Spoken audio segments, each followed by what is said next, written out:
Welcome to another night of Monroe Central football. It's homecoming here at Monroe Central, and tonight the opposition provided by the Waterford Wildcats. The Seminoles have just entered the field. Justin Hughes has deposited the spear, and we'll be ready for this evening's game. Just as a way of a review, as you know, the Seminoles have a 5-0 record, sitting atop Region 19 in the playoff ratings. The Wildcats of Waterford come in tonight's game with a record of 1-4 and 0-2 in the PVC. The Wildcats have been a bit of a stubborn foe in previous years, so hopefully that will not be the case tonight, and the Seminoles will be able to advance their record to 6-0. Well, Coach, we got a beautiful game, a beautiful night for a game.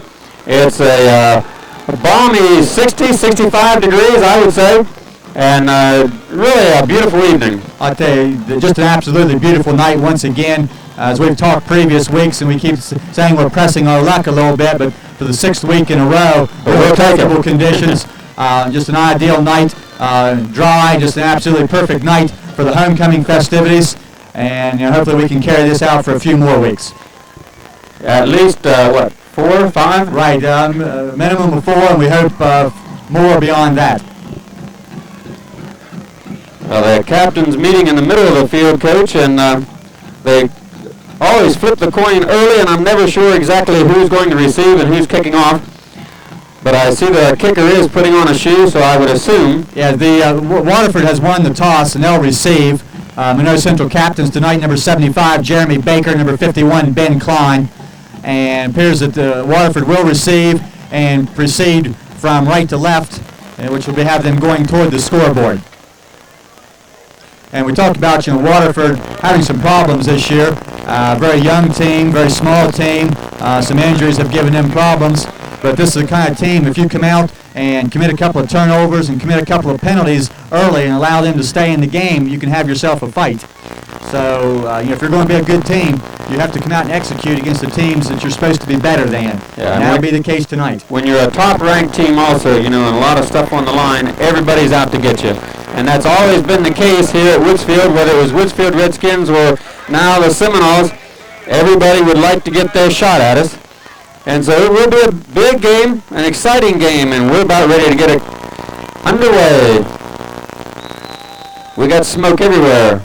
Joe Kress prepares to kick off. Kicks high and rather short. That'll be number 44. Looney allows the ball to go through his legs. He'll pick it up on the 10-yard line and then fumble. And Monroe Central, with the break at the opening kickoff, just 10 seconds into the game, recover the fumble.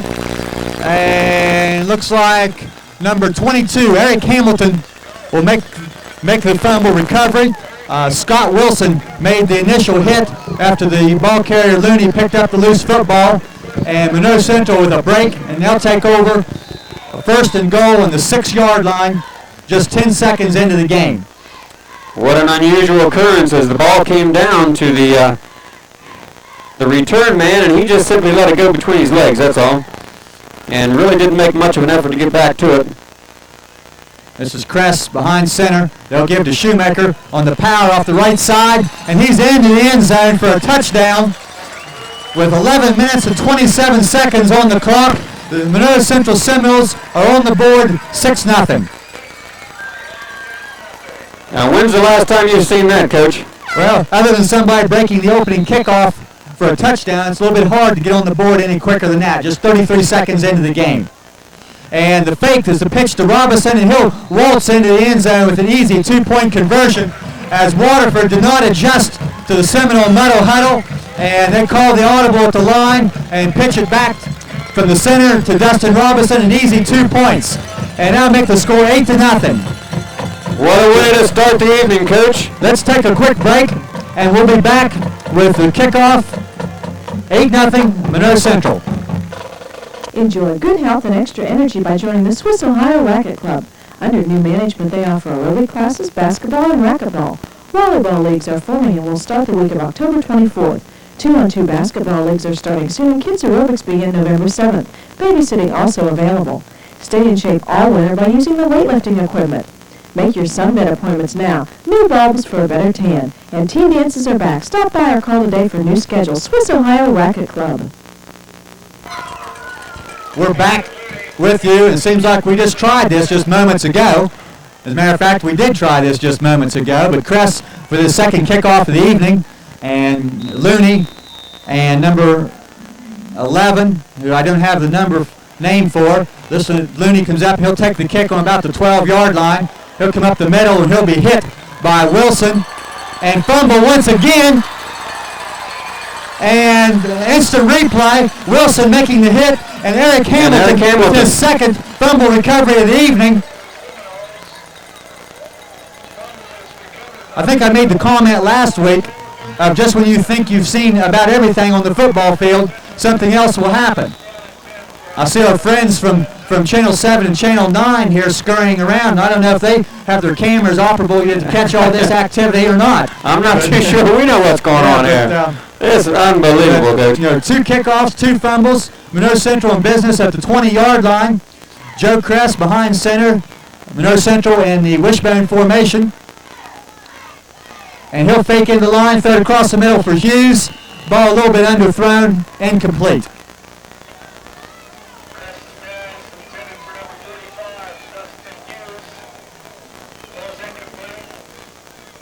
At least that'll give people a little bit of an opportunity maybe to settle into their seats after the early going here. Get back with that cup of coffee or a Coke. Number 77, Chris Demmerling in with the play, replacing number 66, Jamie Boer. Second down 10, ball just inside the 20-yard line. Slot right formation. Hughes will be split to the right with Weddle in the slot. Crest to throw once again, a quick out here to Hughes. Makes a catch, steps away from one receiver. He'll be down inside the 10, near the 7-yard line. Just a quick out to Dustin Hughes. Turns it upfield and eludes one man. He'll pick up the first down with a pickup of about 12 yards. Now place the ball on the 7-yard line. First and goal from Monroe Central. So here we are. It's 10 minutes and 40 seconds, and we're knocking again, Coach. As I mentioned before, you don't want to let penalties and turnovers get you into a bind when you know you are better than the opposition. And this is really what you hope for from a coaching staff, to get a couple of quick scores and then let the rest of the game be dictated by that early score. This is Crest to throw, the end zone, wide open, touchdown. Number 82, Scott Wilson, from his tight end position, just a little flag pattern toward the corner of the end zone. No one went with him. A very easy pass and catch, just like practice. And with still 10 minutes and 16 seconds on the clock, the Seminoles with their second touchdown of the evening. This time we see that Waterford does adjust over to the muddle huddle. So we'll have a kick. Ludwig puts it down, Crest kicks it, and the kick will be good. So we played 1 minute and 44 seconds on his homecoming night, and it's the Monroe Central Seminoles 15, Waterford nothing.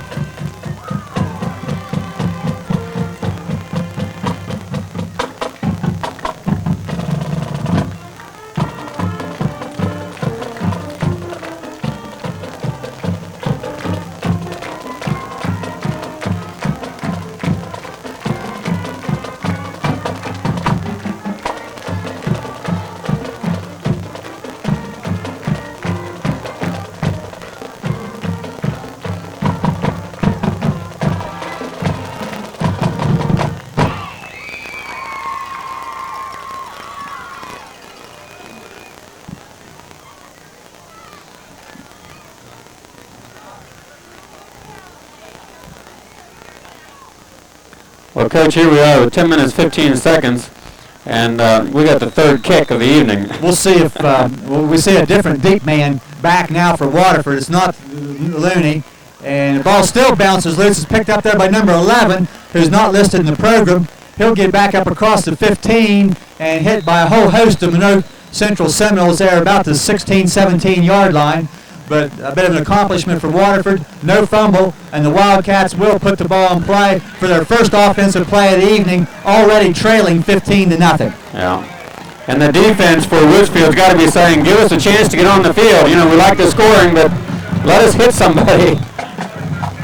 So the defense, which has really carried the Seminoles all year, getting their first opportunity now with the big lead. And that just kind of changes the play calling and the game plan of Waterford. They're quarterbacked by a freshman, number 12, Heener. The backs are in the eye. He'll give to his tailback, number 44, that's Looney, who's already had a tough night with 2 fumbles on kickoffs. He'll have a short gain, and we have a flag.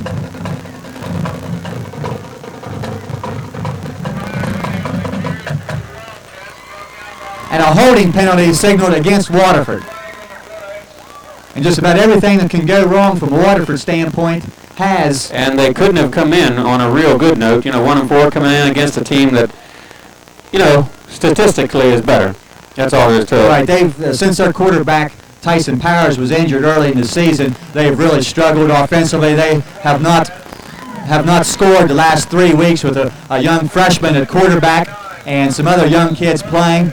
And, you know, that's just the worst dream of the Waterford coaches has come true. The penalty will be declined after give the ball carrier Looney a pickup of about a yard to the 18. So 2nd and 9. He'll hand off on a straight dive to his halfback. That appears to be number 44 or number 40. That'll be Jason Stutzman.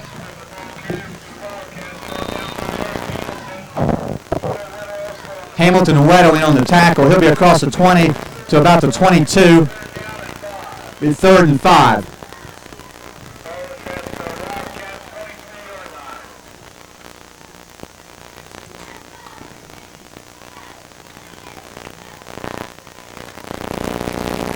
Quarterback gives his tailback Looney. He'll be brought down across the 25, about the 26-yard line. He'll be about a yard short. Bring up 4th down and about a yard with the ball just across the 26-yard line. Monroe Central anticipating the punt with some defensive changes. The punter will be number 22, Nate Long, a sophomore. Weddle and Robinson, as usual, are the deep people for Monroe Central. A couple of late substitutions for Waterford as they get a proper amount of people in the field. And whistles all over, flags. And this will stop the play before the punt can be made. A lot of movement. Waterford did not look to have the right amount of people out there and maybe some motion. And it is a legal procedure on Waterford prior to the snap. That's not exactly what you want down in this area. From more angle, it looked like somebody had moved positions and it looked to be a very large gap on the right side of the center. And if that's the case, we can look for one of the people on that side there to shoot through there and maybe attempt to block a punt. So 4th and 6 is at the 21, and that is deep. So we'll see what goes on here. Waterford appears to be in better alignment this time. Good snap back with flags once again. And so a pretty nice punt. Robinson takes it back at his own 47. He gives a little bit of ground. Still giving ground, trying to get outside. Now he has some running room. It's across the 40 to the 30. Still on his feet inside the 20 to near the 15. Where the punter, number 22, Long, was able to trip Dustin Robinson up.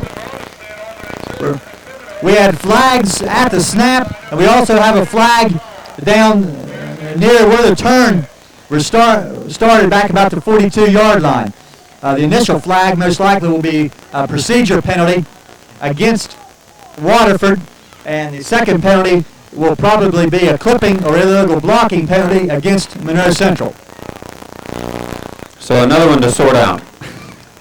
Seems like we've had plenty of those Last week sure multiple did. flags and trying to sort out calls, and we're a long way off. It's kind of hard to figure out what's going on here, but the officials will talk to the captains. They're talking to the Monroe Central captain, Ben Klein, and explain the situation. And we'll just wait and see what the final verdict is. You won't even try to figure this one out. Last week I tried to figure out and was dead wrong a couple of times. It is illegal procedure against Waterford and clipping. Clip. The penalty's offset. And the bottom line is we're going to re-kick again from the 22-yard line.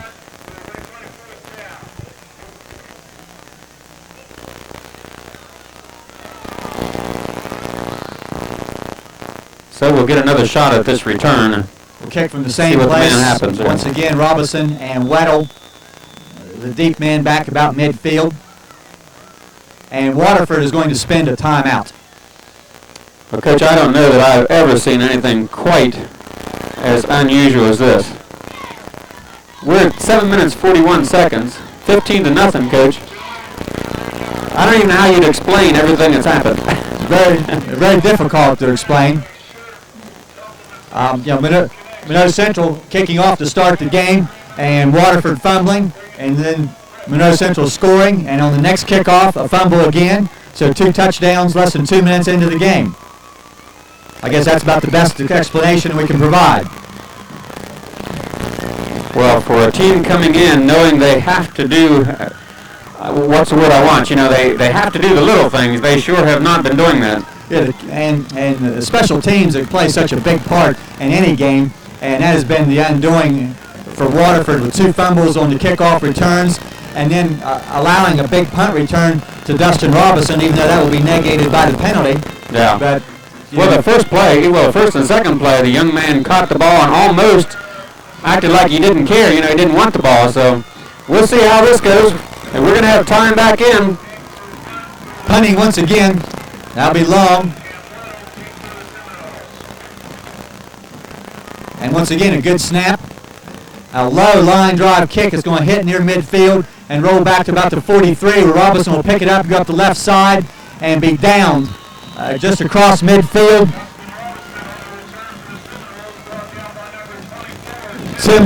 Tim McAtee, number 24 on the tackle for Waterford. So Monroe Central will go on the offense at the Waterford 47. And their third possession. And they've still been in good field position. Right of the goal line on the first 2, but still very good field position. That's right. Yeah, this is where you'd want to start your offensive drive. Looks like we've got maybe Dustin having some helmet problem.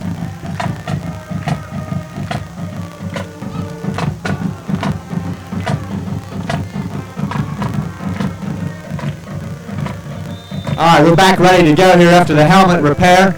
Clock running now with 7:15 remaining first period.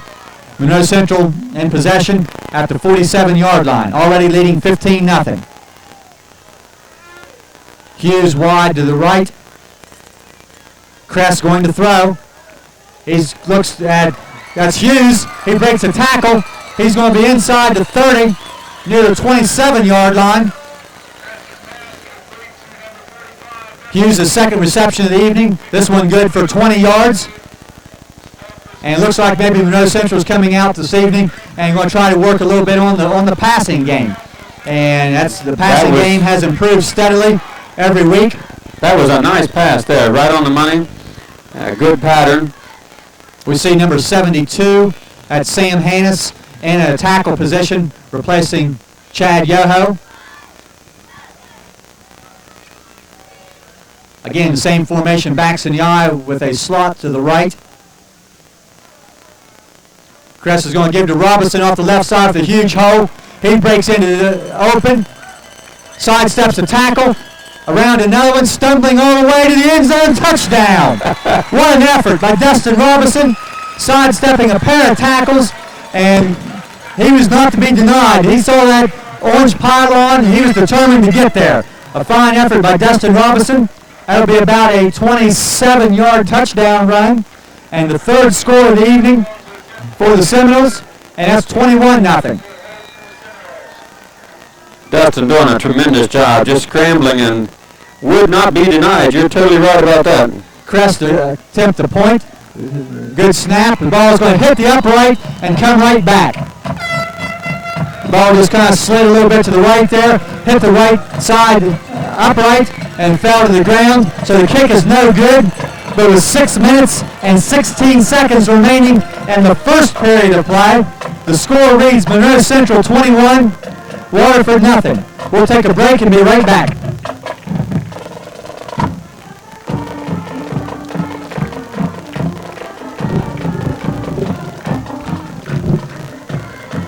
The F.W. Shoemaker Insurance Agency was established in 1903. They have 3 agents and 3 customer service representatives to give you the kind of service you deserve. Being an independent insurance agency means they represent different companies, allowing them to compare for you. For all of your insurance needs, auto, home, life, bonds, business, or farms, contact F.W. Shoemaker Insurance Agency at 472-0876.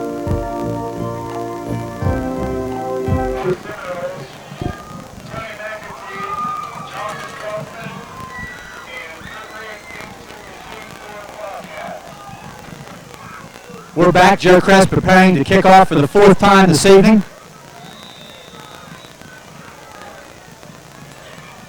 His kick is high, not real deep. It's going to come down over there about the 14-yard line. Runner sidesteps a couple tackles and gets up across the 25 to about the 28-yard line. Waterford will put the ball in play at their own 28. That's Kaufman, wearing number 11, as the return man.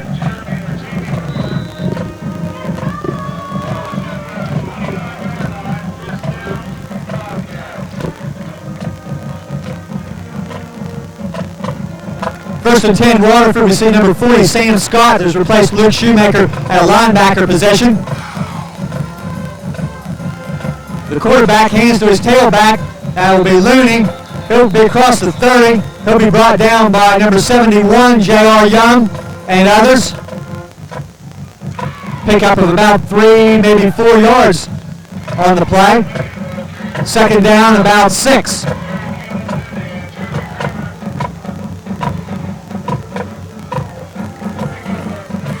Shoemaker has returned to the lineup, replacing Scott.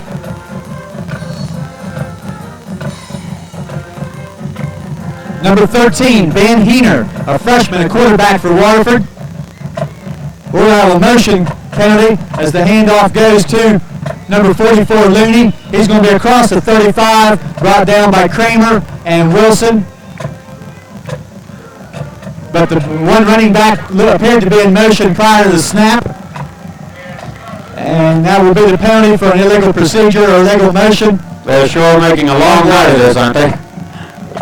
That's a shame. Very similar to what happened to Waterford last week, where they fell behind 33-0 in the middle of the second quarter against Bellsville, and then the reserves played the remainder of the evening, and I think that's what we're going to see this evening. That after this first quarter, maybe some other people getting a chance to play. We'll always see a couple of substitutions starting to go in. I see that Shoemaker is still out of the lineup. And looks like Kramer is at a linebacker position and Boer at a defensive end. A little different look here. Heener will be back to throw. He'll throw a quick one across the middle. The intended receiver is number 81, Tony McAtee. The ball hit him in the hands, fell away. Incomplete, bringing up a third and about 12. One of those hard balls to catch, hits you right where you should. Well, that's a very difficult pattern. You go across the middle, and you know you're going to be hit. Yeah. And a lot of times you kind of take your eye off the ball to see how soon that hit's going to come. And I know they always used to tell people, you know, you're going to be hit, so you might as well catch the ball. Yeah. That's a lot easier said than done from our position. So 3rd and 12 for Waterford. They'll send two receivers out to the left side. Heener back to throw. He'll give it to him in a delay to the tailback, Looney. Not much going there. He was tripped by someone there about the line of scrimmage, probably Hamilton, and he'll be brought down at about the 28, 29-yard line. That'll be fourth down, and another punting situation for Waterford.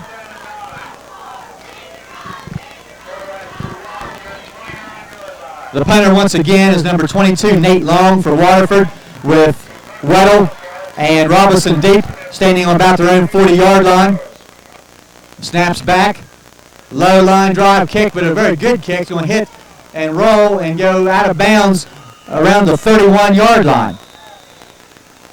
That's going to be around a 40-yard punt by Long. And no return. So that's very efficient right there. And we're going to see a situation here that I thought about earlier in the week. It's a great situation that you like to be in, where number 10, Jason Ludwig, is going to go in at quarterback replacing Kress. And that gives young Jason, a freshman, an opportunity to run a series with the first offensive unit.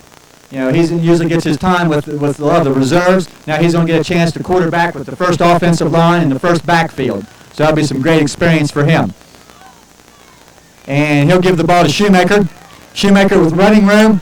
He's out across the 45. He's going to be near the 50-yard line. Pick up about 18 yards for Luke Shoemaker, and a first down for Monroe Central.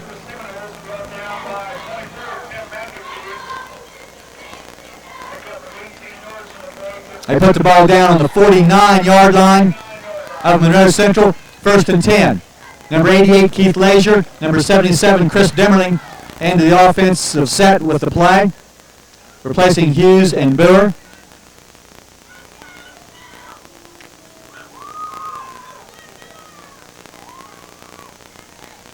Ludwig brings the team to the line. Weddle will be in a wing to the left.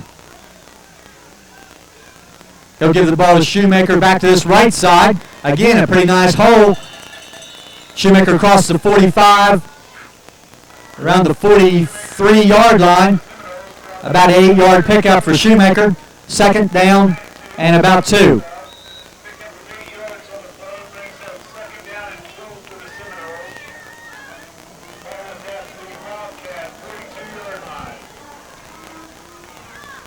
Moving the ball right down the field inside of Wildcat territory, 42-yard line, Coach.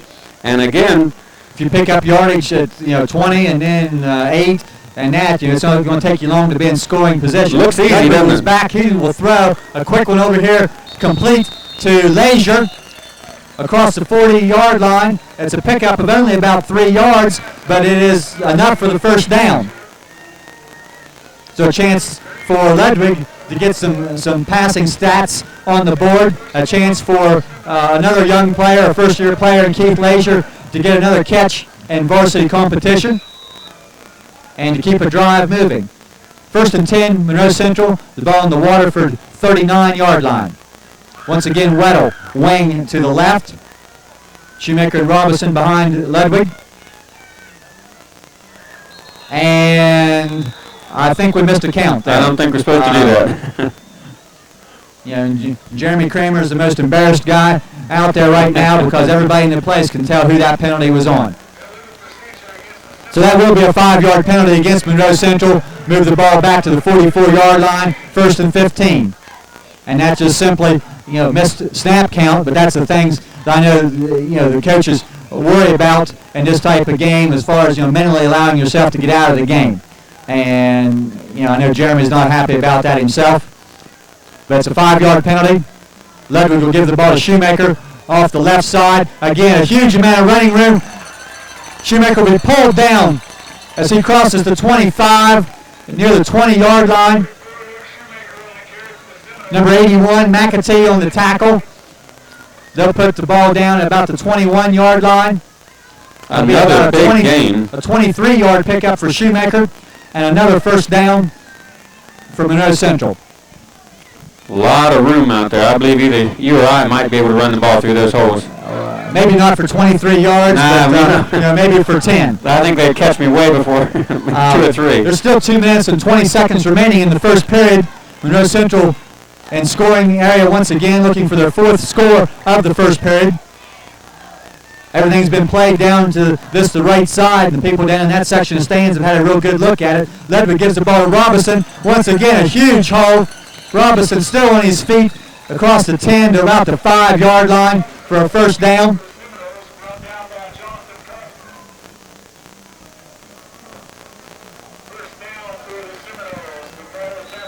A nice job there, Coach, faking the handoff to Luke Shoemaker and giving it to the second back through, and Dustin doing a nice job, sidestepping and getting in and out. He's an elusive runner. And once he gets through that opening surge of the defensive line, then he can use his speed and quickness to sidestep people, and you see the result. Split backs in the backfield. This will be Weddle. He'll get outside, go for the corner, and he's in. Right at the pylon in the corner of the end zone. Had to wait a second for the signal from the official on that side. But a touchdown for Will Weddle. 1 minute 33 seconds remaining in the first period. And Joe Kress on again for the extra point.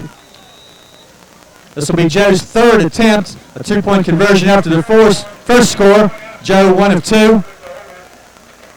Snap a little high. Ledford does a good job getting it down, and the kick will drift. No, he got in there. Looked like it was drifting a little to the right, but it got inside that right upright. With 1:33 remaining and the first period, the score: Monroe Central 28, Waterford nothing.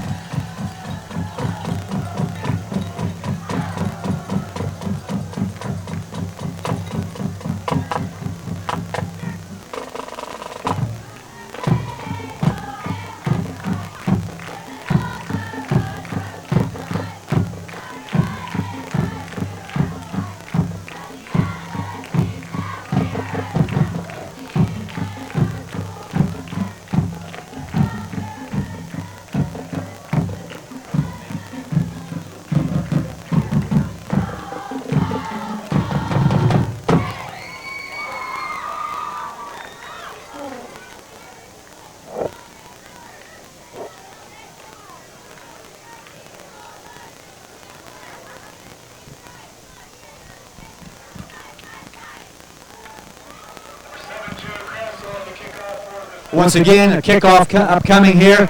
Hope Joe Kress's leg not getting too tired here in the early going, as he's going to prepare to kick off for the 5th time. And he's already tried 3 conversions. This kick to number 81, who comes up and takes it on the run near the 20-yard line. That will be McAtee. He's going to be brought down on the far side. That's Scott Wilson, number 82. Wilson and Hamilton have been a very effective 1-2 punch most of the year, and their coverage on the kickoffs. They get downfield as fast as they can and are the first people most of the time to the ball carrier. So Waterford will take over again. The ball will be on the 23-yard line. Which may be their best field position. I'm not sure. It's been a struggle, and for the sake of those young men, it'd be nice if they could put together a couple of positive plays and get a little bit of yardage. I know the defense takes a lot of pride in negative yardage. First back on a straight dive on the right side. And he has nice yardage across the 25 to near the 27-yard line. That'll be number 40, looks like Stutzman.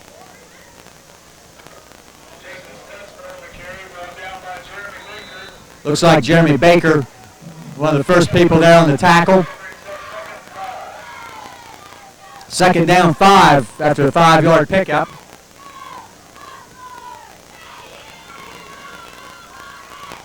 Waterford will send receivers wide to the right and to the left. And they'll give, that just didn't look real smooth from the snap there, but no flags on the play. Stutzman was the ball carrier once again. Looks like Kramer, who's in it playing a little linebacker, was in on the tackle. No gain, 2nd and 5, and we have reached the end of the first period of play with the score: Monroe Central 28, Waterford nothing. We'll be right back with the second period of action.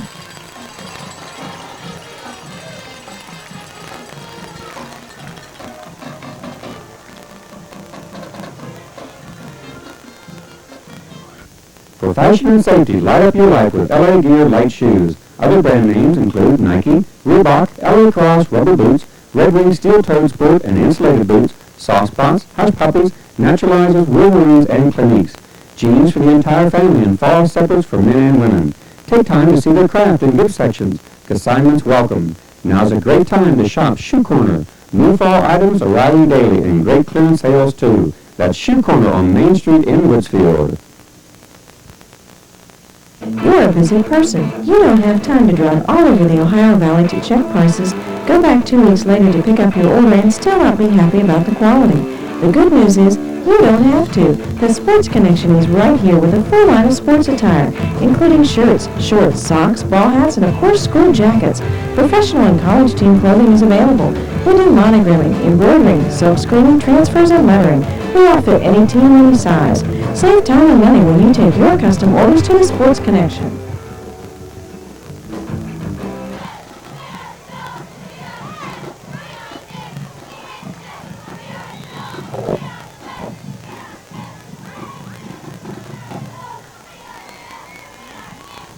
Ready to begin period number 2. Waterford in possession of the ball at their own 28-yard line. 3rd down and 5.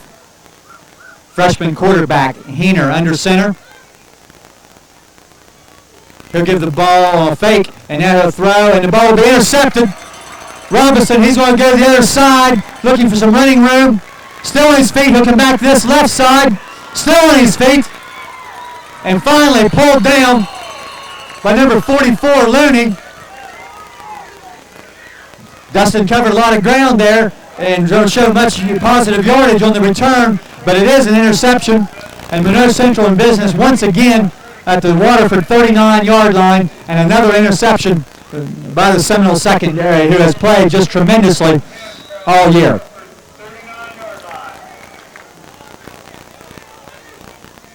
And we see a lot of new people dotting the field, as it looks to be mainly a reserve JV unit in offensively now for the Seminoles. And we've got a whistle, and it appeared that one of the Waterford linemen jumped into the neutral zone prior to the snap. It remains to be seen whether or not he was drawn. He was not. And a 5-yard penalty against Waterford. 34-yard line, they call it, Coach. And again, Waterford doing everything they can to help. It's a shame. Ludwig still a quarterback. And number 26 is Jamie Sampson, and one running back, Eric Kramer, number 33, and number 24, Robbie Trigg. And the ball carrier is Sampson across the right side. Not much doing over there, as he'll not even get back to the line of scrimmage.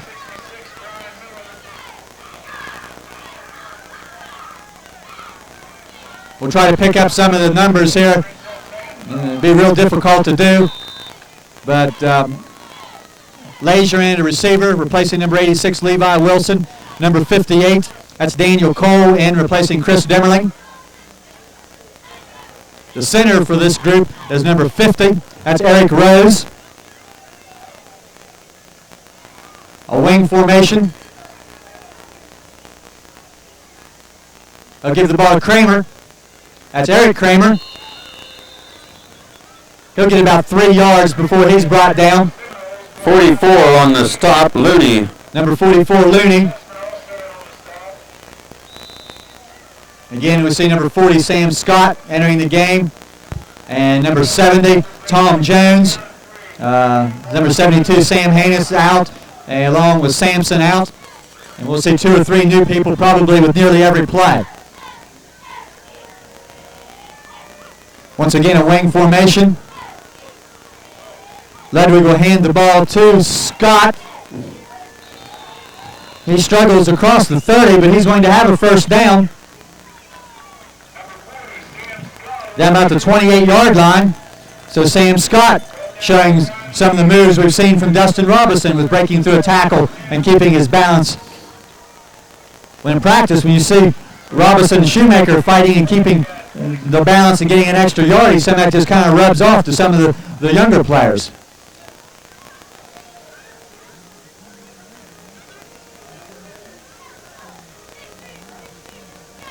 Straight dive play, Eric Kramer. He's going to break a tackle. He's going to be across the 20. He's going to be driven out of bounds across the 15-yard line.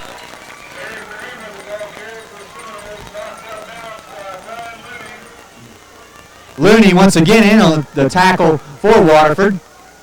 He's been in the middle of just about every play the Waterford has run. Sam Scott coming back into the ball game, number 72. Well, what a job it is from a coaching staff here to try to keep everybody lined up and play it right and have the right amount of people. We've seen problems with that in the past. But, you know, this is an experience for some of these young men to get to play in the second period. There's a pitch, and not a good pitch. Something was a little bit off on that play. Kramer is able to pick up the errant pitch. That's going to result in a rather large loss back to about the 23-yard line. He didn't lose the ball in that exchange. It looked like he almost expected another back to be there, or, you know, one back to be in that position. Yeah, the timing there, either somebody was not in the right position in the backfield, or Ludwig expected them to be there. The result will be a 9-yard loss, and, you know, that's a negative 9 yards to Kramer.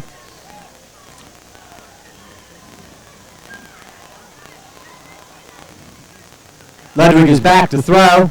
He's going to look downfield and overthrow, trying to hit Daniel Ludwig, trying to have a Ludwig to Ludwig matchup there.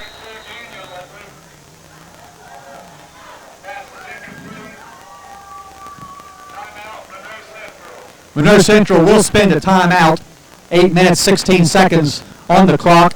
That's the time remaining in the first half.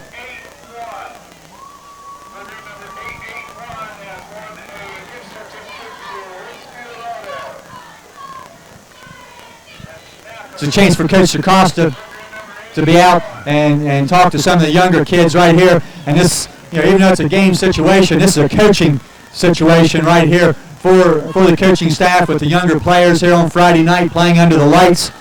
And a chance for, well, it's a big night for young kids. You know, it's a homecoming. There's a nice crowd, a lot of parents in the stands.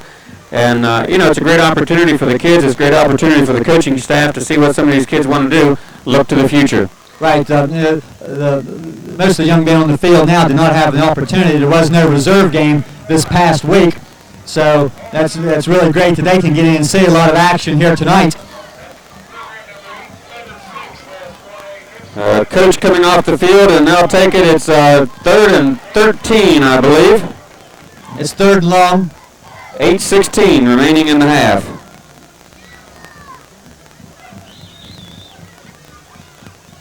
And he'll give the ball to Kramer off this left side, and looked like he had some running room. He'll be pulled down there by number 11, Kaufman. A nice stop by the young man, number 11. And the ball's on the 22-yard line, and it looks like the field goal unit is going to come on. This kind of looks like the pros now when you call for a field goal and see mass substitution going on here. But Joe Kress is going to attempt the field goal. And we'll have a stoppage in play with a helmet problem by one of the offensive linemen. I'll give everyone a chance to get set. We're back ready now. This will be put down on the 29-yard line. It's a 39-yard field goal attempt by Kress. Ludwig, the holder, good snap and gets it down. Plenty of leg. It is no good. Just to the left. Just to the left. Plenty of leg by Kress, but just a little bit off target. And Joe has plenty of leg to hit that field goal from 35 to 40 yards, especially early in the game when he's still, you know, relatively well rested. So Waterford will take over on their own 20-yard line. And it looks like against a mainly first defensive unit. But I'm sure that situation will change as we get into the second half. You know, it's a tough one. These guys that have been playing all year, you can't ask them to sit entirely. So it looks like they're going to play defense. Heener, the quarterback, he gives to number 44, I think, Looney. He's brought down by Baker and Young.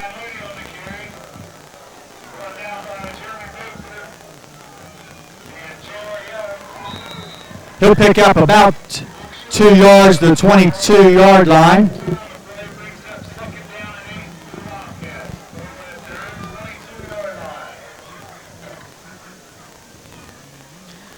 Still 7 minutes to go in the half. We have a nice ceremony at the halftime, I guess, with the crowning of the royalty, king and queen candidates. Heener's handoff is to number 40, Stutzman. A little bit of running room before being brought down. He's going to be about the 28-yard line.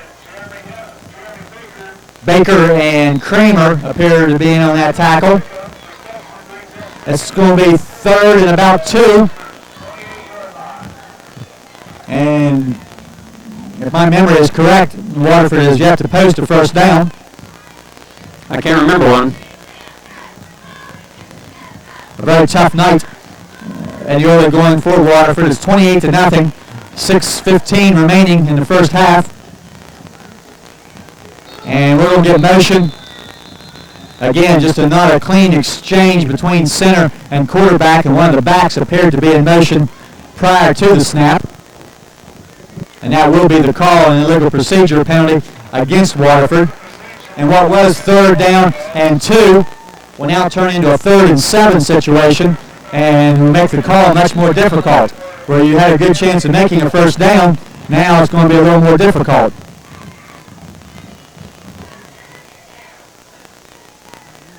So Waterford will send receivers wide to the right and the left.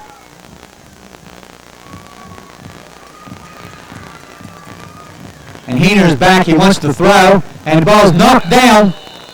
I think number 78, Jeremy Kramer, had his hand up, and you know, which is what you're taught to do. You're taught to get the hands in the air when you see that quarterback ready to throw. Kramer able to deflect the pass, and it's going to be 4th down and 7 situation. And Long once again will be in punt formation for Waterford with Robinson and Weddle deep.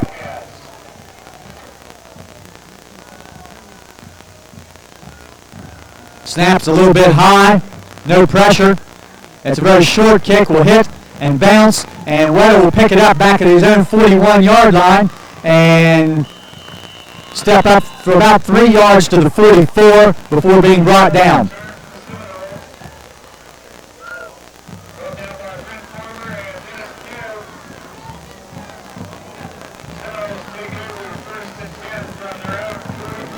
So the ball will be on just shy of the 44-yard line. We see Joe Kress returning to the field offensively. And there's still 5 minutes and 20 seconds, Coach. He'll lead the first unit. Right, still 5 minutes, 20 seconds remaining in the first half. Seems like we've had quite a bit going on here early going. A long first half. Quite a bit going on. So Kress back in under center. And he'll give to Shoemaker with a lots of room. And he'll be near the first down before he is brought down by number 81. That's McAtee. He'll be just shy of the first down at the 47-yard line. 2nd down and less than a yard.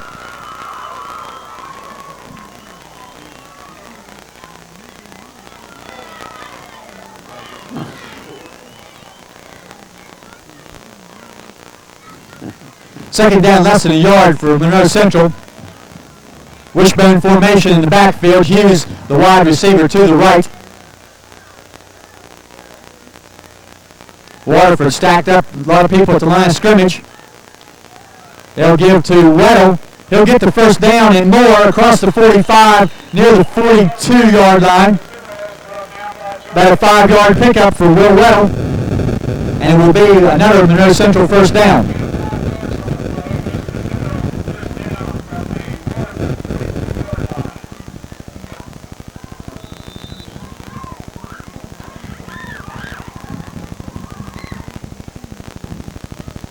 we near the 4-minute mark and the time remaining in the second period, and just 4 minutes away from the halftime ceremonies.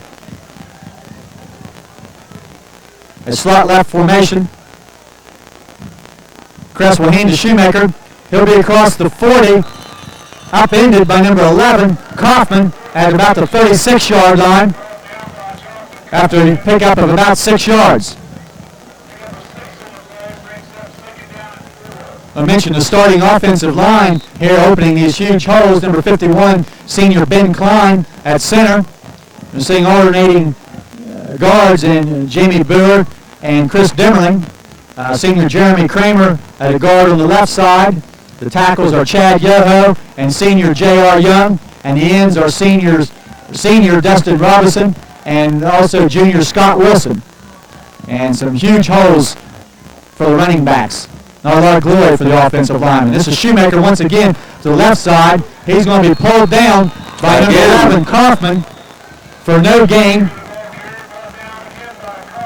Maybe a yard pickup by Shoemaker as they'll put the ball down at the 35. Kaufman, again, doing a nice job shooting through and getting at the legs of Shoemaker before he can get steam up. Can't take anything away from a play like that. Yeah, it seems like the theory is to try to take the legs out of the running backs here. And, it's worked a couple of times now. Shoemaker has been upended with tackles around his ankles. Third down and about 3. Shoemaker once again still on his feet, pulling people forward around the 30-yard line, and another first down.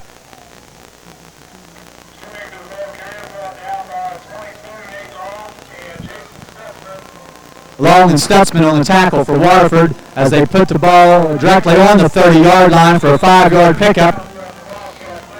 First down, 2 minutes remaining in the half. Already 28-0. Seminoles keeping the ball on the ground.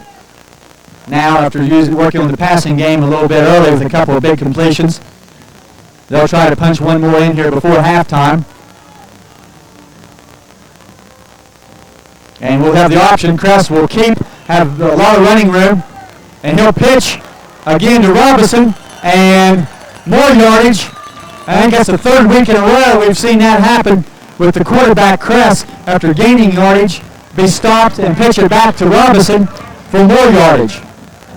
So put Dustin down around the 10-yard line, about a 20-yard pickup by Crest and Robinson. That was a very nice developing play, as faking to Shoemaker gave quarterback Crest a little bit of room. He stepped through and then passed the ball, or gave hand off the ball to Dustin. Really a nice play. It can be a very dangerous play if not executed properly, but I think that's been worked on in practice, and we have seen it in a couple of weeks, so Dustin gets himself in good position. The ball carries Shoemaker, and he's going to rumble through a huge hole and into the end zone for another touchdown. With 1 minute and 11 seconds remaining in the first half, Luke Shoemaker with a 10-yard touchdown run, and it's 34-0 with Joe Crest now changing shoes to attempt the extra point.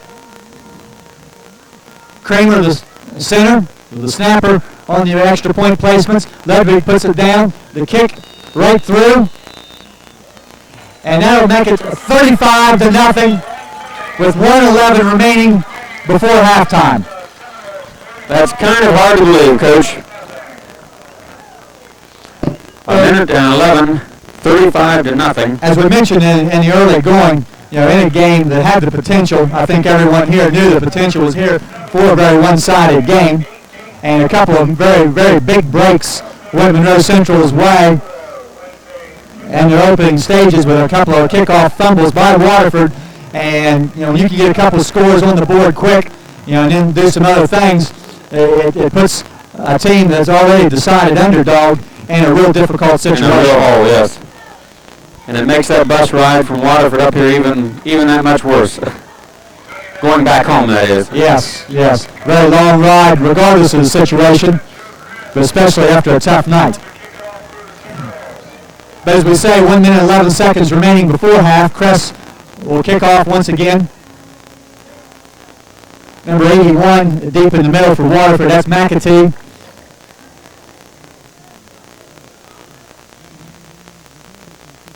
The kick is low, hit the ground, and get out of bounds over here around the 25-yard line.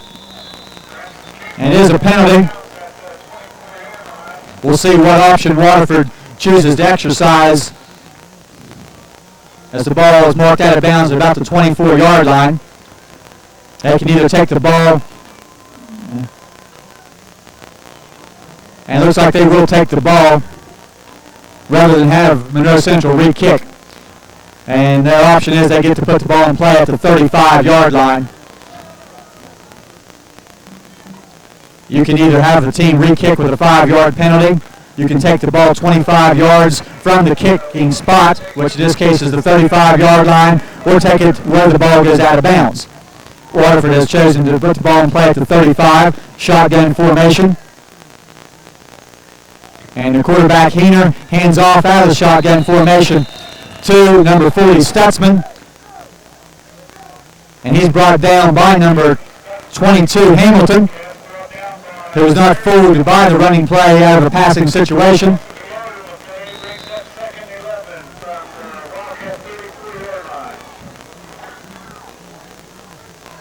The clock continuing to run with 45 seconds remaining. And I think Waterford may be content just to run another play or two and go into the locker room.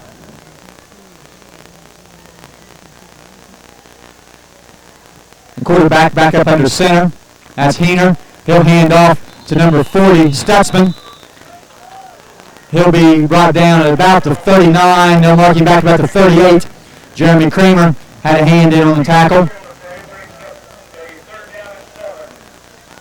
And the clock continuing to run inside 15 seconds.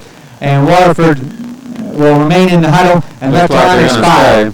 So we'll be at halftime, where the score will be Monroe Central 35, Waterford nothing. And we'll take a short break, and we'll be right back with the first ever Monroe Central homecoming.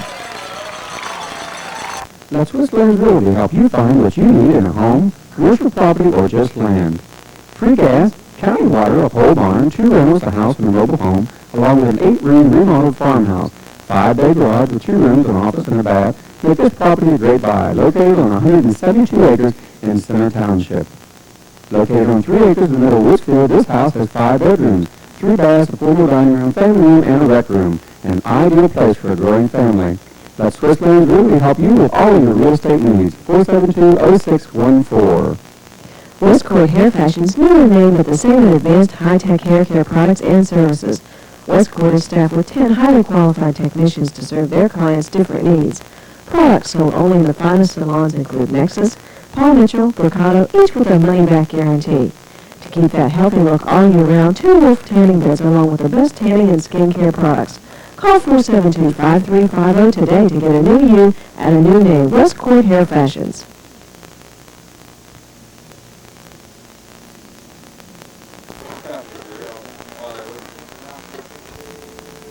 Maybe you already knew that Woodsfield Ashland has 100% pure gasoline along with kerosene and diesel fuel, and about their drive-thru where you can pick up your favorite snacks, slushes, legal beverages, or pop. You probably know about Kirk's Ice Cream, available in 16 flavors. It's guaranteed to bring a smile to your face.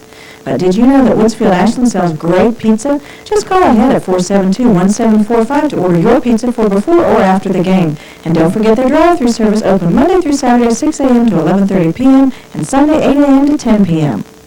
You want to keep on getting all the power and performance that your car was built to deliver.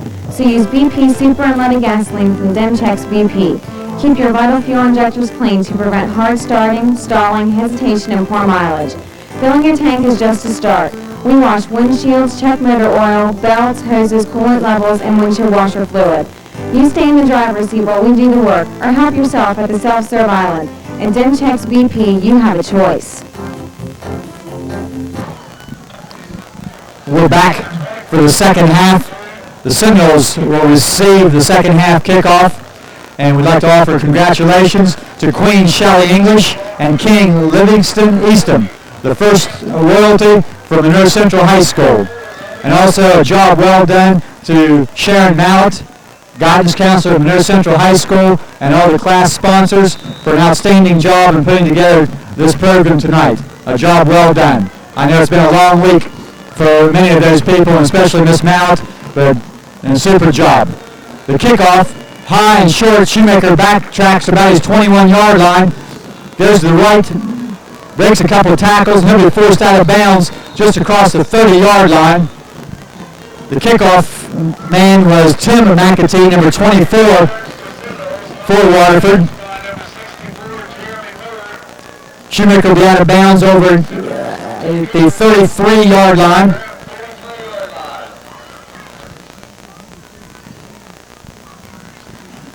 So, Coach, 35-0. You know, and here we are going into the third quarter after a nice ceremony. But we'll see what both teams can come up with in this third quarter.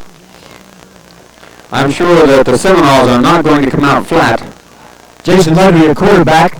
He'll hand off to Weddle. Number 34, Will Weddle, at the fullback position. He's got a few new people in the game. I'm sure this will be a good time to see a lot of young kids at positions that the coaching staff would like to see them given the opportunity, and this is the time. It appears from our vantage point that with maybe one or two exceptions, an all-underclass lineup, not necessarily a full reserve lineup, but an underclass lineup. Weddle at fullback, Eric Kramer at one of the halfbacks, Rob Trigg at a halfback, and of course Jason Ludwig is the quarterback. Kramer will get the ball on the handoff, and he crosses the 40-yard line, brought down on a shoestring tackle. Number 44, Looney on the tackle, just the 41-yard line. It'll be third down and about 2 for the Seminoles. See number 77, Chris Demmerling in, and number 74, that would be Denny Knowlton out.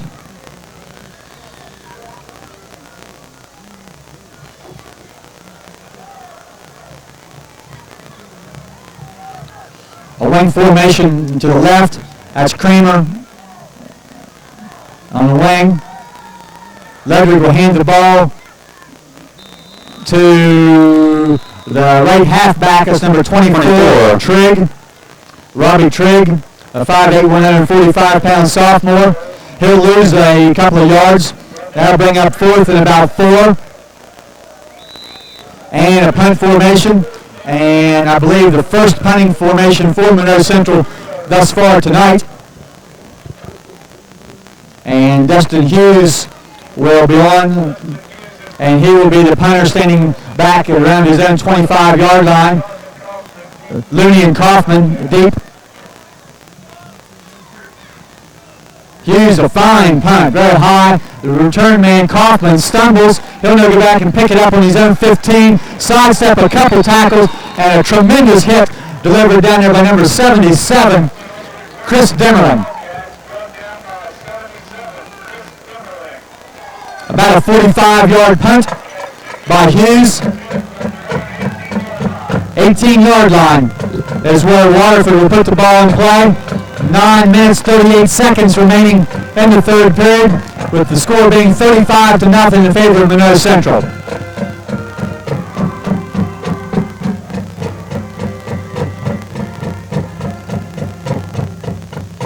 Waterford unable to get any kind of an offensive drive going in the first half. I believe without a first down for the first half.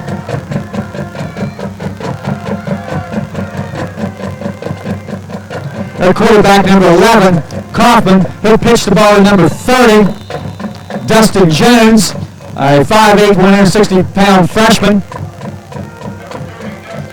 Hamilton, I believe, on the stop, but there was absolutely nothing there. Strong defensive game tonight by Hamilton. A couple of fumble recoveries in the opening minute and a half of the game, and several tackles behind the line of scrimmage. About a 15-yard loss. Waterford back to around the, we'll call it the 13-yard line. Again, with their backs against the wall, as they've been all night long. And there's a hole. Kramer will bring down the ball carrier, number 30. Once again, that is Dustin Jones. He'll be out around the 20-yard line. Pick up about 7 yards. Third down and about 7. See several new people on the defensive front here. Number 84, Cole Harrelson. Number 72, Sam Hannis. Number 40, Sam Scott. Also number 10, Jason Ludwig. The quarterback will throw and complete the pass. That's number 21, Dennis Pugh, on a slant pattern right in front of Dustin Robinson. And the completion will be good for a first down. The quarterback now in the second half is number 11, Jonathan Kaufman, 5'5" sophomore. And a very fine pattern there, and a difficult timing pattern.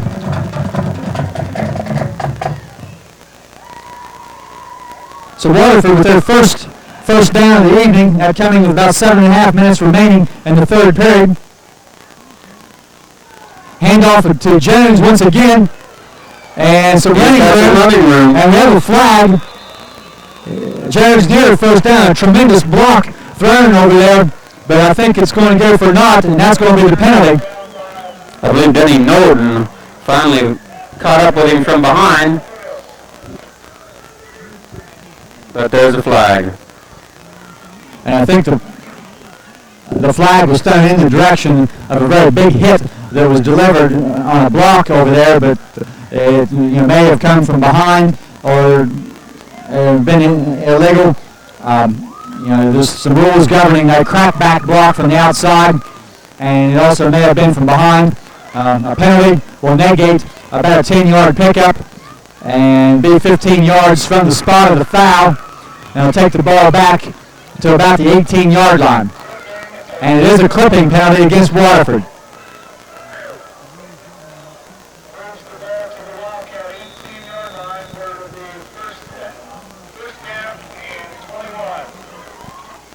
Let's call it 1st and 21 for Waterford on their initial possession here in the third period. Wide receiver right and left for Waterford. And he'll give the ball to a huge hole. One man to beat. Kramer with an angle will pull down the runner. That's going to be number 30 again, Dustin Jones. A huge running, and he's going to gain about 55 yards. Be placed down inside the 30, about the 28-yard line. A tremendous hole on the left side, and good speed by the young man Jones, 5'8" freshman. As we mentioned earlier, all younger kids on this Waterford club, and a couple good plays by some of the younger kids here in the second half. Good speed by Jones, and about a 55-yard pickup. So Waterford with a chance to get on the board. They'll give it to Jones once again on the left side. Ball loose. And Monroe Central on it. And number 74. That's right, Dale, number 74. Denny Norton with the fumble recovery. That'll be the fourth Waterford turnover. The third fumble, along with an interception. It looked like they had something going there. They had a couple nice plays, and then they just shoot themselves in the foot again, Coach. It's really a shame. A couple of nice pickups there by the young freshman Jones in the backfield, and again had some running room there, but took a big hit. I could not tell for sure who delivered that hit, but the ball come loose. Knowlton makes the recovery, and the Seminoles back in action. Ludwig, a quarterback once again. Handoff to Weddle. And there's nothing there. It looks like a loss on the play. He's going to lose a couple of yards.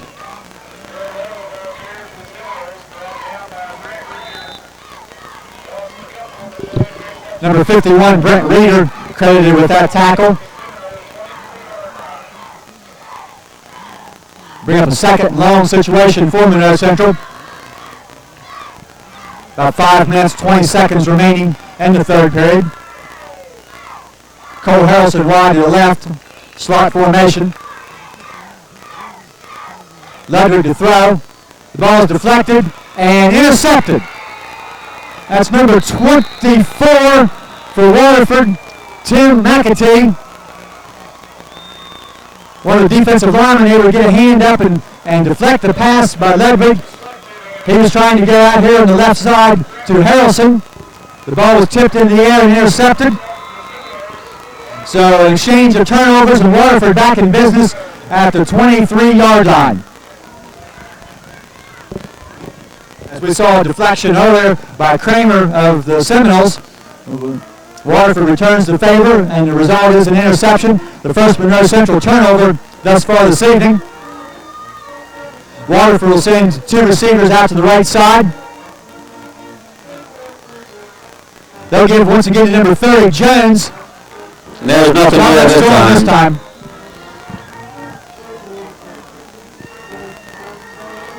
Several white jerseys there. Look like Wilson, possibly, number 82. Yeah, Wilson, and it appeared that number 71, J.R. Young, also in on the play.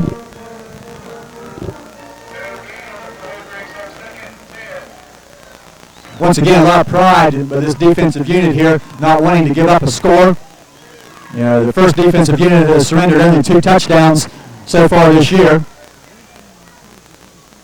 Quarterback Kaufman once again wants to throw, kind of slips, and he's going to be pulled down. Looked like Jeremy Kramer had a hold of the jersey and pulled him down. A couple other guys, Baker and Young also right there, but it looked like Kramer had a hold of the jersey and would not let go.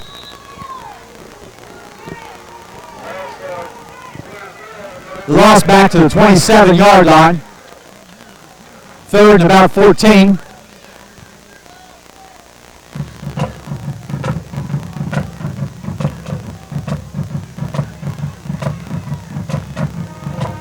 The throw, the ball's knocked loose and incomplete, says the official. Forward pass. Was going forward. Again, good defensive pressure causing the quarterback to not have time to get the ball away. Looked like Hamilton, one of the people who was there putting the pressure on, but the arm was going forward, so it is an incomplete pass. It'll bring up 4th down, about 14. Waterford will spin the timeout, as it appears that, you know, from this spot on the field, they will go for it on 4th down.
Well, once again, I've spoken before I knew what I was talking about. Waterford will line up for a field goal.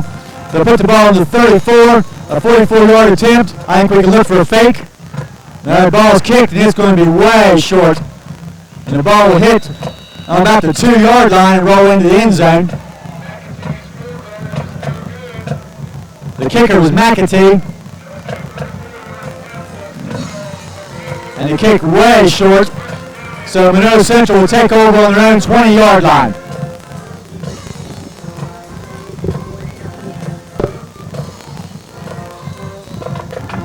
Three minutes and 4 seconds remaining in the third period.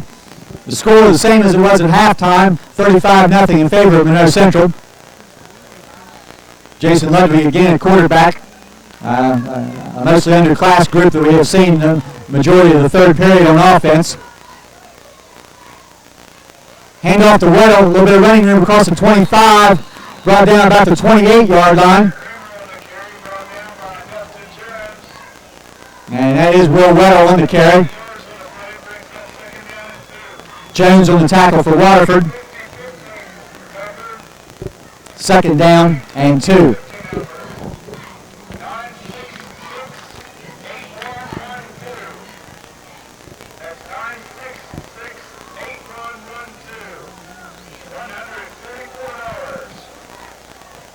Wing left formation.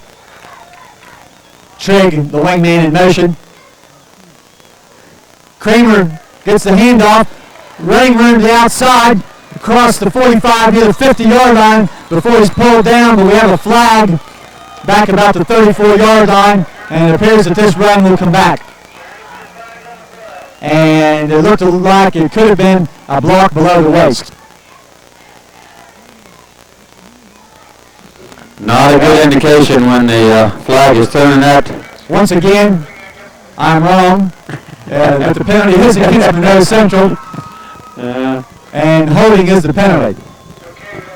Maybe by the time the season's over, they all learn to wait for the officials to make a signal before I stick my foot in my mouth. You're doing a fine job. You'll get one. I got one a few years ago. I say if you keep guessing long enough, That's you'll right. get closer to being right. The ball will be back at the 24-yard line. Once again, it'll be second down and 6. A nice run by Kramer, but brought back by a penalty, about a 20-yard pickup. Ludwig slips as he comes out from under the center. He'll just turn it up and get a yard or 2. Not sure what the play was supposed to be, but it looked like Jason slipped just a little bit. And he did what you're supposed to do there is get up in the hole and get what you can. Get as much as you can, turn something out of nothing. And he'll pick up about 2 or 3 yards on the play there, probably closer to 3, maybe 4. The ball will be on the 27-yard line now, third down and 3. Weddle, the ball carrier, he's going to be hit, and he's going to be pulled down short of the first down by number 11 again. A lot of tackles by the young man, number 11, Kaufman. He's going to be about a yard short of the first down, bringing up another punting situation. It appears that Hughes once again will be the punter. Real fine punt a moment ago on his first attempt by Hughes, about 45 yards.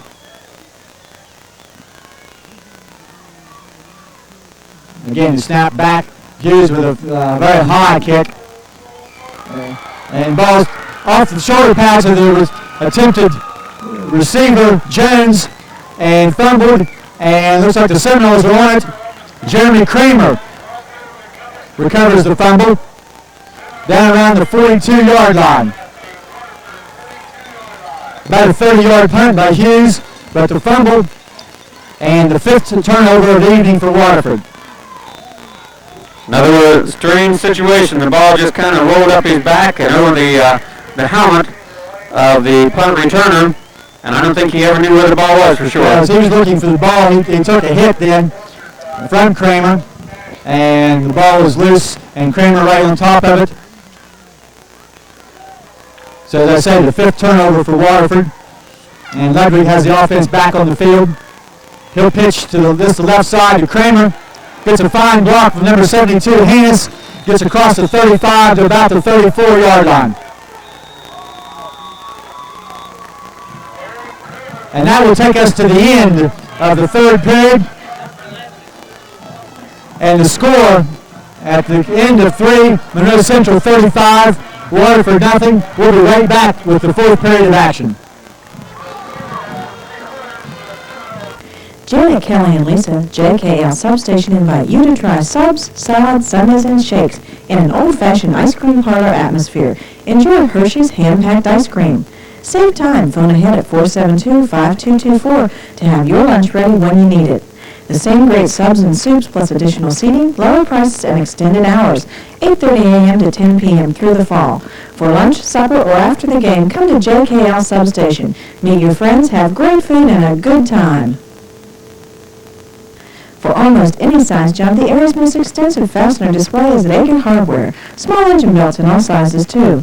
And it's that time of the year for Oregon chains and bars and, of course, hunting licenses, shells, and accessories. Home improvements are easy with a large inventory of electrical and plumbing supplies and standard bathroom fixtures. A full line of kitchen and laundry appliances are always in stock. Custom paints for interior and exterior fall fix-ups. Special services, screen repair and glass cutting. Car wax and car care products, bikes of all kinds, and just arrived vent-free and kerosene heaters. Eggers, much more than a hardware store.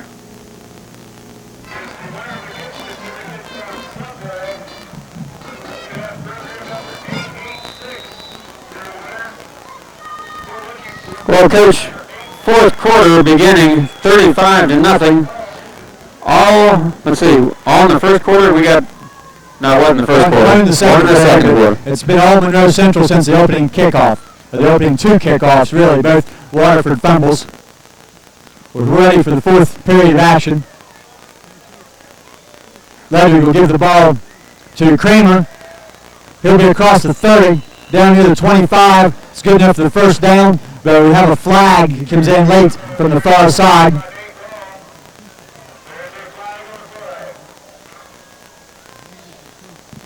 And it will be a clipping penalty against Monroe Central.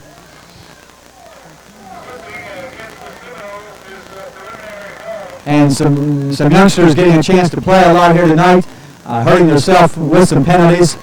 I know this is one thing that the coach has worked on a lot this week, is try to eliminate penalties after over 100 yards last week. Was not a pretty. And you're very rarely do you able to overcome 100 yards in penalties and still win the football game.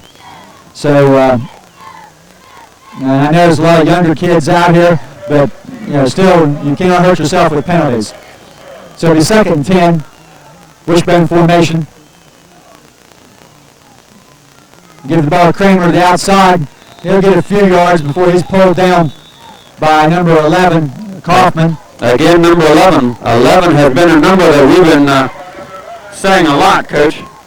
Quite a nice little ball player. Doesn't look like a very big kid. Yeah, not a big kid, but a lot of plays here tonight.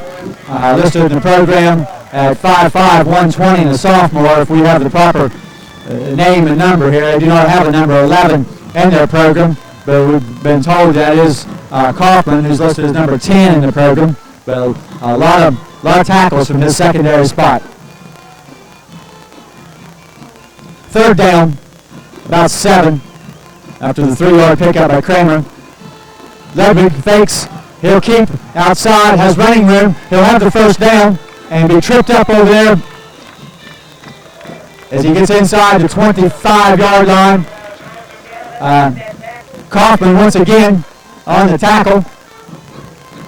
And he's going to be one tired young man tonight. He's on all sides of the field. Quarterback the second half. And now in on tackles on the right, tackles on the left. But some nice speed there by Ludwig as he was able to get outside and get some running room and get the first down. The ball on the 22-yard line. Danny Cole coming into the ball game at a tackle position, number 58. Hang on to number 26, Sampson. He'll get across the 20, down near the 15-yard line.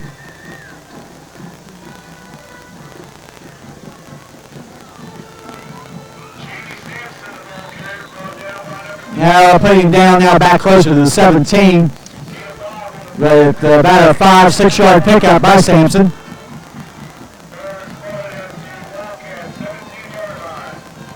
As Coach Acosta and Coach Sherman continue to spread the wealth around here a little bit, get a lot of kids a chance to carry the ball. Ludwig will give the ball to Kramer. A large hole. Kramer inside the 5, still on his feet, down near the 2-yard line. And the times we have been able to look at young Eric Kramer, a freshman who has done a fine job as a defensive back, but some games where he's been able to carry the ball a little bit, he shows promise that he can be a fine running back. The ball placed just inside the 2. Wing formation, Trigg to the right. Get the ball to Kramer on the dive, and he's in the end zone. Number 33, Eric Kramer with the touchdown.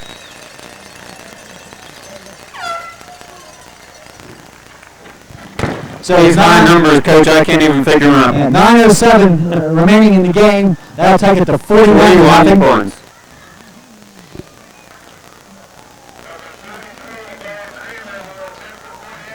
And it looks like, again, a chance for something different here is number 33, Kramer, will now attempt the extra point. But first we'll have a Monroe Central timeout. These days, it seems like everyone is looking for a bargain. You spend a lot of time shopping for high quality and low prices, even for gasoline. Redhead in Woodsfield has 100% pure gasoline at low prices. While you're there, save on car care products, including oil, fluids, additives, and more. Soft drinks are discounted every day at the Redhead. Stock up on your favorite pop and snacks. Even Fido gets a break with champion dog food at big savings. So stop at the Redhead today and save.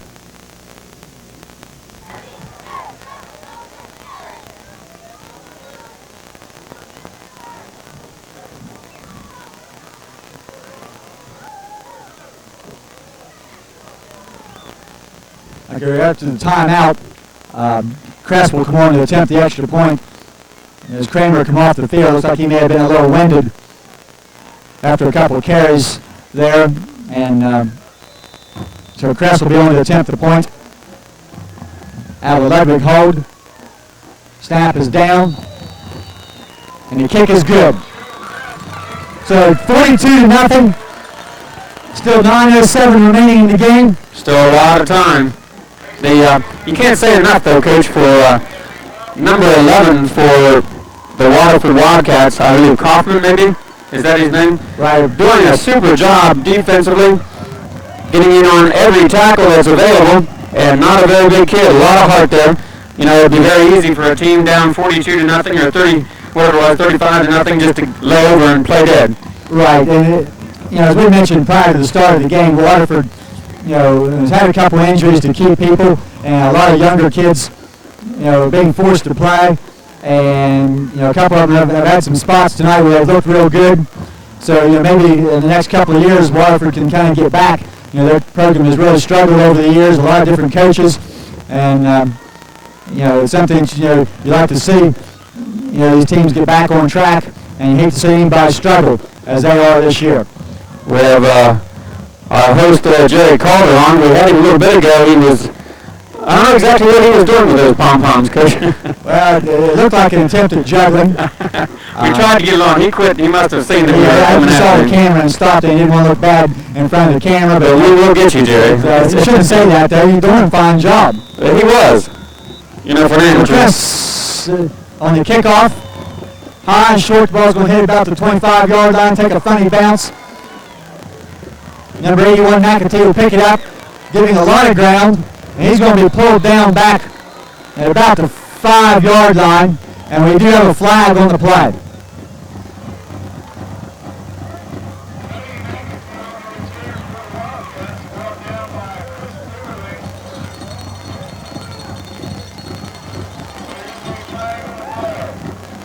It's like a holding, Coach. So the officials will talk to the Monroe Central captains, and we'll see just where Waterford will be forced to put the ball in play from.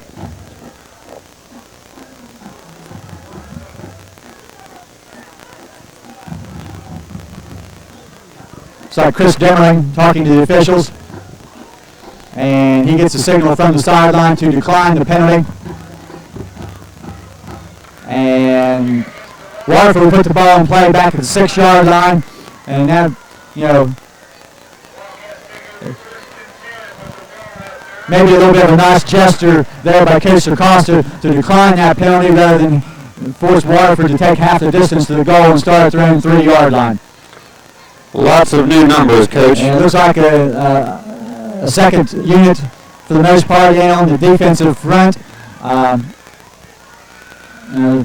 And first opportunity for several of the young men here to play on defense. Many of them have played quite a bit of offense tonight. And we've got a whistle, and looks like Waterford is going to spend a timeout. Well, timeout here, Coach. We've got a lot of new numbers. You got 74 in. I think that's Denny Knowlton, possibly 15 men, Frank says, on the field. Well, that even up the odds. 24, I believe, was Trigg, possibly, was in the secondary. Number 7, Tom Jones, 70, Tom Jones. Of course, Leisure is in there.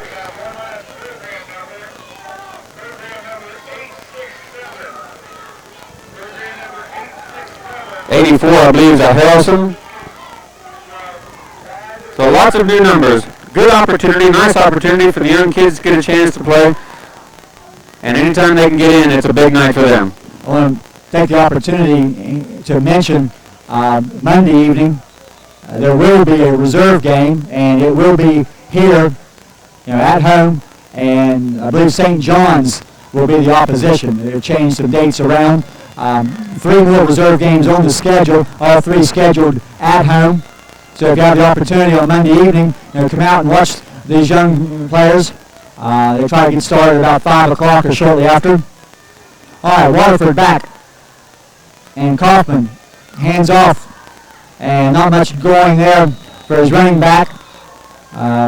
Again, we're a long way off here, kind of hard to see for sure who always in on that tackle.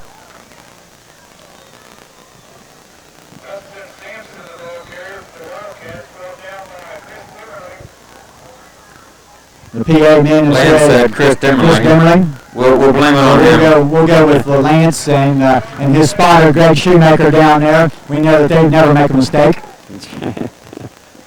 Pick up about 2 yards for Waterford. 2nd and 8. 2 receivers to the left. And a motion penalty. End on the far right side. Moving well ahead of the snap. And that's going to cost Waterford some yardage. Just exactly what they needed, isn't it?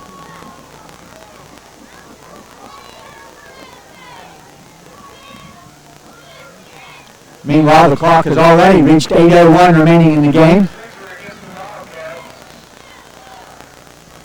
So the ball on about the 4-yard line. 2nd and 12.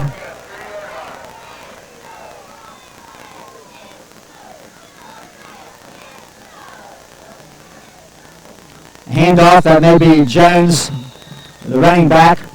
Stop there, Jones. Tom Jones up off the play. 84, I believe, is Harrelson, is it not? 84 is Harrelson. Not much of a gain there, maybe a yard or a little less than a yard, 3rd down, and about 11. Seemed like Waterford spent the most of the evening at this position on the field. Their backs right up against the end zone. Another opportunity they did have after an exchange of turnovers, one time in Monroe Central territory, and they were not able to get anything further going. The pass across slant toward the middle, intended for number 80. That is Greg Green. Pass was incomplete. And Trigg, the defender, closest to the play. And it's going to bring up a punt formation. And a timeout by Monroe Central as Coach Fox will go to the field and try to get the proper amount of people in the proper positions. Which has got to be a treat tonight. It is 42-0 at 6:59. We'll take a break here, Coach, and we'll come back and see what we can bring up. In the 1990s, it's nice to know there's still someone who makes decisions according to people and not just money. At Loveday Motors, customer satisfaction is number 1. Whether it's a new or used car or truck that you're shopping for or parts and service, come to Loveday. Your friends and neighbors are working here. For your convenience and peace of mind, now's a great time to purchase a car phone. Loveday is your ICM headquarters. Ask about discounts available to Chamber of Commerce members. With factory-trained technicians, the latest high-tech tools and equipment, and genuine GM parts, why go anywhere else? Loveday Motor Sales.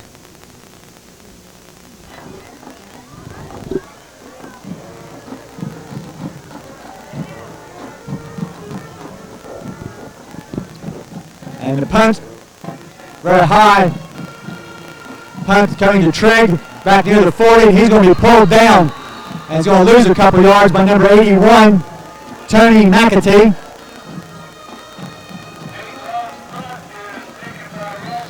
We almost slept through that, Coach. We were up here talking and we almost missed the whole thing. But the punt got the Wildcats out of a deep hole. I wasn't sure they were going to be able to get it off the way they've been playing. Good punt. The punter for Waterford, Long, has done a pretty decent job so far this evening. It's just, unfortunate from his standpoint that he's had so many attempts. So Monroe Central on the Waterford 42-yard line. As we go inside 6.5 minutes remaining. And the ball carries number 26, Sampson. He's going to break a tackle, and he's going to go toward the corner and be pulled down over there as he gets inside the 15-yard line.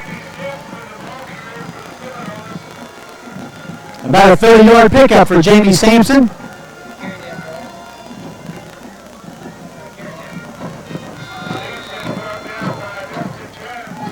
Dustin Jones on the tackle for Waterford. They'll put the ball down about the 13-yard line. 29-yard pickup for the fullback Sampson. And another scoring opportunity for this unit. Wing formation right. And the ball carrier is Trigg, and he's in the end zone for a touchdown. Rob Trigg, number 24, 13-yard touchdown run.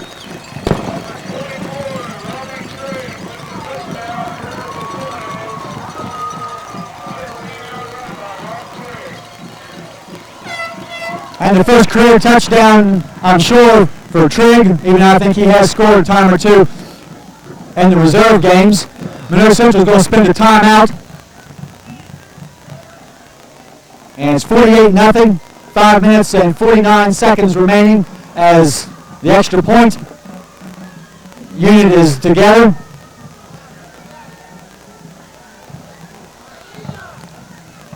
This has got to be a masterful job just getting everybody on the field with so many new bodies in and out and have the right number of people in the right spots, Coach.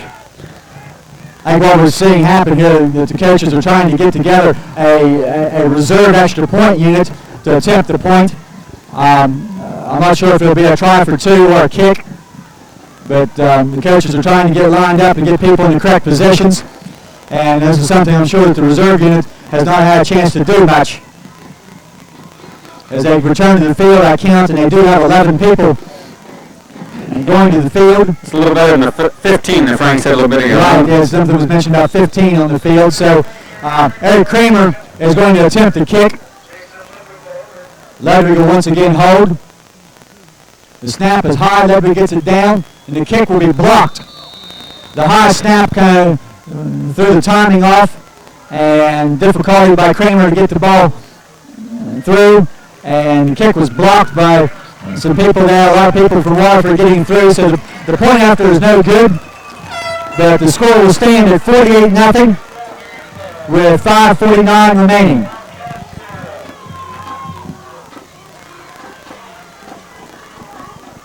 And now the challenge by Coach Fox is to get a second kickoff coverage unit together. And we see Coach counting down there, first counting noses and looking to make sure 11 people there and to find some people. And everybody else is lined up, so he's going to get them out there. And I've been there before, as Coach Fox has been. Trying to line up special teams, and people think that's an easy part, but if you don't have the proper number of people out there and you get a penalty, then everybody knows. So 11 people out there. Number 74, Knowlton, will kick off. Takes a short run, and the kick on the ground is going to hit and be covered on the far side by Waterford at about the 36-yard line. Number 23 covers the ball. That will be Dustin Sampson. Now, Knowlton is a sophomore. Is that correct, Coach? That's correct. Knowlton, 5'9", 160-pound sophomore. So another kicker coming up. That's an intricate part of the game of football. Somebody that can kick the ball. Coach Acosta, in his days as coach at Woodsfield, seems like always was blessed with a very good kicker, and Joe Crest doing a fine job this year. The handoff to number 30, Jones, and he's going to be brought down by number 77, Demmerling, 74, Knowlton, maybe number 70, Tom Jones, Monroe Central also in on the play. We're going to get another substitution. Number 60, Matt Hughes, is going to replace Dimmerling at the middle guard position.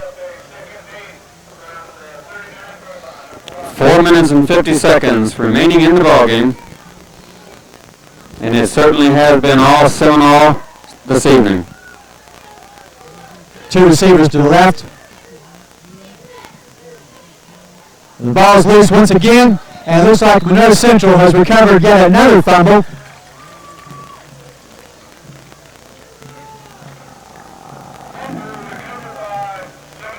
Looked like Danny Knowlton, I believe, is the one that's kind of waiting there for a second. Knowlton, I believe, his second fumble recovery of the evening. And I kind of lost count, but I think that is 6 turnovers for Waterford, and the 5th via the lost fumble. So with 4:29 on the clock, Monroe Central on the offense once again. That's where they have spent the majority of the evening. And the clock running. A lot of the crowd has departed. And Ludwig will just keep the ball on the quarterback sneak and pick up about 5 yards.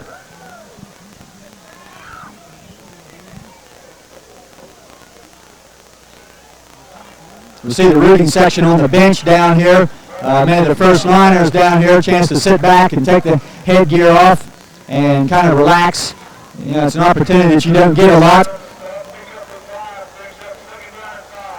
I'm sure It's been an easy night for them, but I'll tell you what, you know, it will not be easy down in the future down the road. A road trip to Shenandoah next week, and you know, we cannot afford to stumble.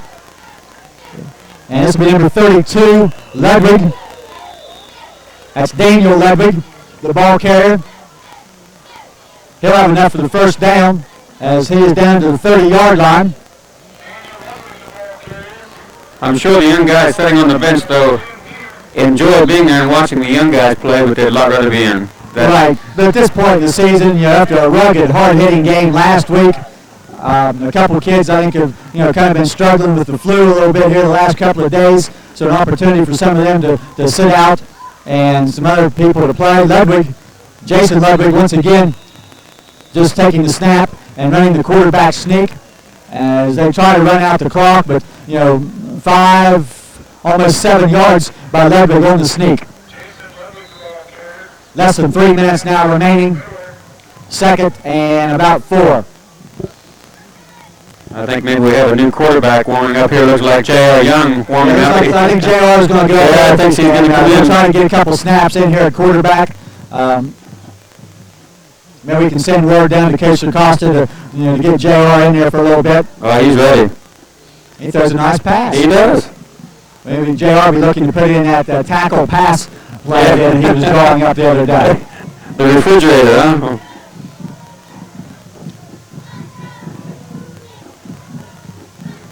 Ludwig, hands to Ludwig. A yard at best by Daniel Ludwig, the ball carrier. Now, probably less than that, about no gain. The clock is now inside 2 minutes. And Dale, I'll tell you, we've survived this 2-man crew up here tonight. Didn't know for sure how we'd make it, but I think maybe we've survived. Made it. With your eloquent tongue, we've made it. I tell you what, it's been something. Brian Eastland was going to run the camera tonight, and he called at the last second and said he couldn't make it, and which is no problem. It just leaves you with the microphone by yourself. Yeah, I've been called a lot of things in my life, eloquent very few times. But, you can tell I want a favor, right? Yeah, you want to make sure I'll be back next week. Yes. You're doing a super job, and I really enjoyed last week. You and Lance did a great job, and I enjoyed sitting back and listening to the game and not hearing that raspy voice guy. It was a lot of fun working with Lance. He brought something to the game, as a player, and some very good knowledge, and was able to point out some things that I don't think I would have noticed. A break in the action here with 1:35 on the clock. As I mentioned, next week, Shenandoah, depending on the results of some other games, when the computer ratings come out, We look for Monroe Central to be at or near the top in Region 19. Buckeye Trail, if they would have been victorious tonight, will be up there. The rating should be about 14.0 in your paper next week as the Seminoles continue to drive toward a playoff berth. The handoff, once again, appears to be Daniel Ledwig. Not much there. Nothing going there. He may lose a yard. Not a lot of running room there. It's going to bring up 4th down.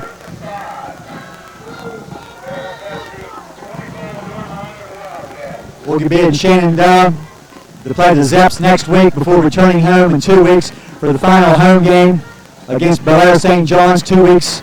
And then the Monroe County Biggie. Well, a trip to Frontier first. Oh, that's right. Frontier, and then a trip to Bellsville. And needing to get the job done each week. We can't look ahead to any of the games. That final home game in 2 weeks will be a parents' night. And then, as I said, will be the final home game. A delay of game penalty against the Seminoles with 34 seconds on the clock. That's going to make it 4th down, 10 yards to go. 34 seconds remaining, Coach. We'll have a change of possession if the Seminoles do not gain the 1st down on this play. Waterford may be able to get 1 play off, but that's going about wrap up the evening. And as we stated, a pair of fumbles on kickoffs early, and it's been all Monroe Central. Ledwig is the ball carrier. He has a little bit of running room. He's going to pick up about 7 or 8 yards down near the 21-yard line. But it's going to be short of a 1st down. The officials stop the clock to reset the chains on the change of possession with 27 seconds remaining. Waterford will have to run 1 play. Yeah, I don't think the Seminoles are in any danger whatsoever. 48-0. I don't know that it's a big surprise. I think it might be a surprise at how quickly the Noles got on top and I guess the way Waterford came in and really shot themselves in the foot. You knew the potential was there for this type of a situation, but the way it happened early with the 2 fumbles and the 2 touchdowns less than 2 minutes into the game, you're just kind of always afraid as a former coach, of something happening that would allow Waterford to hang around for a while. Yeah. And I think probably the bad thing is with the way it all transpired, Coach, neither team really ever got the opportunity to play ball hardly. Right. It just changed the game. Really, the first unit, the veterans, not able to get a lot of time in tonight. Coach Acosta just a masterful job of juggling personnel and playing the younger kids a lot.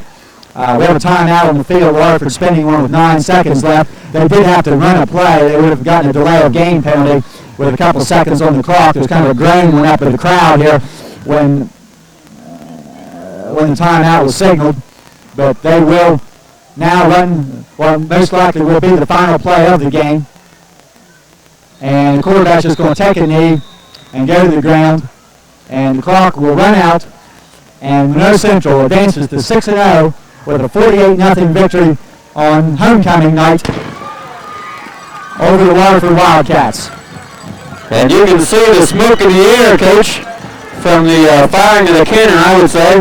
A lot of cannon shots going up tonight, a lot of smoke around on what's been just a great evening. And 6-0, with a minimum of 4 more games remaining. And take them one at a time and hope that some games beyond that. As I said, next week we'll be with you from Shenandoah and hope to see everyone there.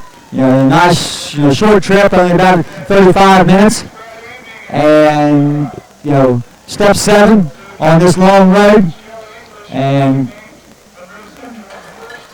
it's interesting to look at some of the ratings and keep track of some things as the postseason winds down, or as we wind down to the postseason. I find a lot of interest in keeping track of some of that. So, hopefully, all the county teams can continue to play well. Good publicity, here in the county, going into Friday night's game. Well, it's been a great evening, Coach. I really want to thank you. It's been great. Next week we will be at Shenandoah, and we look forward to seeing all of you there. We'll see you next week. Forward, Drugs is your locally owned full-service discount price drugstore. Call 472-0417 for 24-hour emergency service. We'll be here for you. Delivery and mail-out services are available. We stock wheelchairs, hospital beds, canes, crutches, and other accessories. Retirees ask Joe or Tom about our hassle-free Aetna prescription service. As a leading chain store, we bring you bargain prices on an assortment of products every month. Don't forget to bring us your quote finishing with 24-hour service. Monroe Drugs, people you know and people you can trust with your health. Telephones, radios, fax machines, videos, sound equipment, adapters, and converters of all kinds. Scanners, smoke alarms, tape recorders, televisions, toys, games, VCRs, antennas, batteries, camcorders, and computers are just some of the things you'll find at Day Appliance and Radio Shack. With brand names including Quasar, GE, Realistic, and Memorex, they offer a wide variety of computers with IBM compatibility. For all of your electronic needs, see the vast inventory in stock at Day Appliance.